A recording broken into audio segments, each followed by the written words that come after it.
Hi everybody, my name is Will and I'm going to show you the highlights of our Baramundi 2022 R2 version. So first of all, I'll show you a little bit of improvements for the usability. Starting with the universal dynamic groups, as promised, we added the automatic job assignment feature. And then, talking about custom client commands, we're going to show you how you can use them for doesn't matter which endpoint type in your Baramundi Management Center. Then, endpoint types, we added support for the latest operating system versions in Android and iOS and macOS.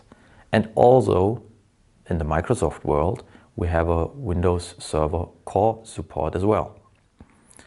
And then, last but not least, we go into the August family, where we have some new improvements as well, which I would like to show you now. Let's go into that.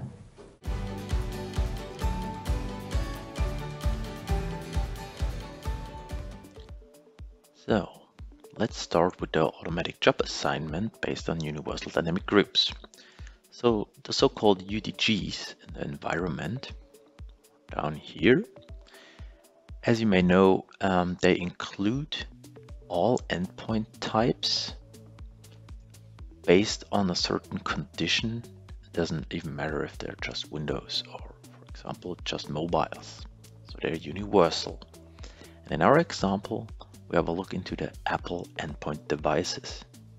The summary over here already tells us there are 104 iOS and 59 macOS devices. Up here, we can already add an automatic job assignment or just open the group itself. Add automatic job assignment over here, which we will do immediately. Simply select the job you would like to assign. In my case, to all Apple endpoints. It would be a good idea if in the future there is a new Apple endpoint, I would like to automatically add the full scan.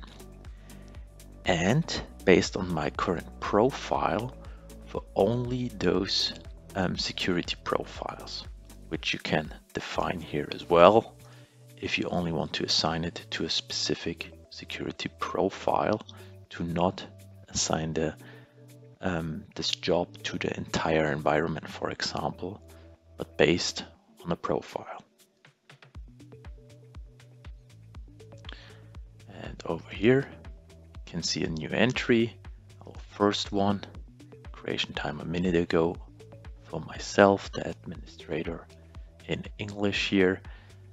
And now this job is going to be assigned to all endpoints fulfilling the conditions here in this dynamic group, which in our case is iOS and macOS devices. All objects are hyperlinked. We can easily jump the execution status. There is no new endpoint. Those devices were already assigned. So now we have an automatic assignment for new upcoming Apple and macOS devices. This is for sure already a good catch. So going back to the Apple endpoints, to the entire content of my universal dynamic group, you see there are iOS and macOS devices. And that brings us to the second new feature.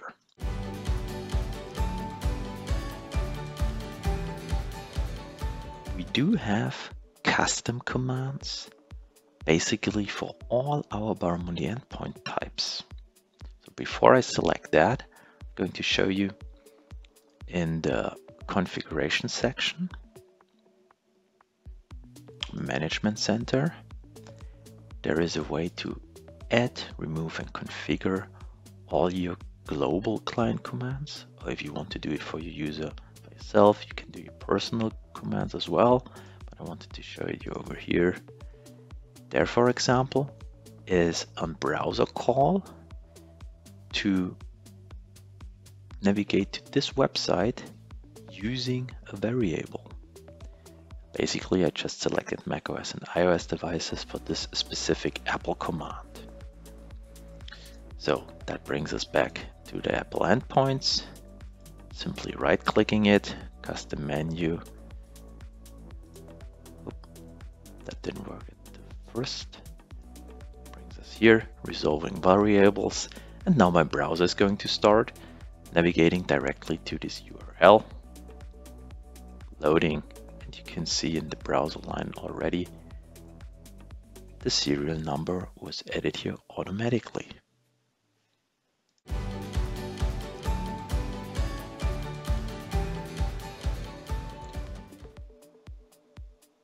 And another big improvement, going back to the baramundi management center, talking about the operating system types. Of course, we improved it for Windows as well. So apart from adding the Microsoft Core support, so talking about the Windows Server Core in the 2019 and 2022 version, which is already a big benefit, but not a lot to show here. We improved our operating system customization tool, which you already should know by now. So to customize your images has a new feature, not only one. I already loaded a Windows 11 image over here. So basically, as you know, as soon as you mounted the image, you're able to customize it through this little wizard. First of all, based on the operating system version and edition, you do only see options allowed and available for this specific Windows 10 or Windows 11 version. For example, here in the settings. And we removed the Internet Explorer settings, added the Edge browser settings, and more to come with Windows 11. And as well, an easy way to add your own needed language packs into your baramundi customized image. And if that's not enough for your needs, there is a new expert function down here where you can also add your own registry files. So whatever setting you need to do on your operating system, there is an easy way to add it right into your WIM file using the Baramundi OS customization tool here.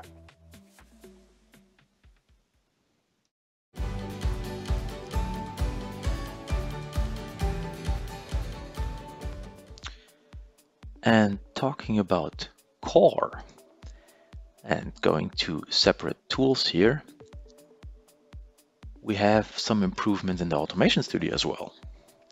So, as I said, talking about Core, the Run Embedded Script feature, which you may know, has now a PowerShell Core option as well, because there's some specific commands only available in the Core version, like the regex function and, for example, the SSH feature. So if you have a need to run the Core version, then just select the Core and go ahead and type your PowerShell Core script here. And after a while, like this example here, if your script is getting longer and a little bit hard to find your needed line, we added simply like a browser Control and F search option here. Like I need to know where my server variable is with the host name, then you can easily find the value in your script by using the search functionality. So far in the Automation Studio. And going back to the core, to the Baramundi Management Center, of course we improved the usability here and there a little. So if you want to have a closer look into that, just check out the release notes, like for example to easily restore the defaults here in the grid views, for example.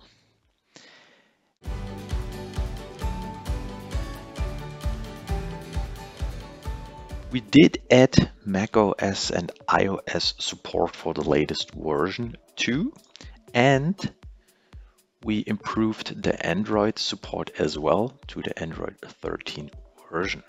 And not only that, that brings me to the last topic for today. Here in our job section, creating a new job for a mobile device. The iOS guys out there already may know we had the execute command available for iOS devices. We now have the same for Android. So basically, this job steps allows us now to add whatever command you need to trigger on your endpoint with some pre-configured examples, what they would look like. This example to set a wallpaper to a certain URL graphic, for example. So this opens up a huge opportunity to even configure Android devices in your environment easily by creating a new job to configure exactly whatever you need to. So, and that's it for now. Thank you all for tuning in. If you have any questions, don't hesitate to ask us. We're here for you. Have a good day and see you in the next video. Bye bye.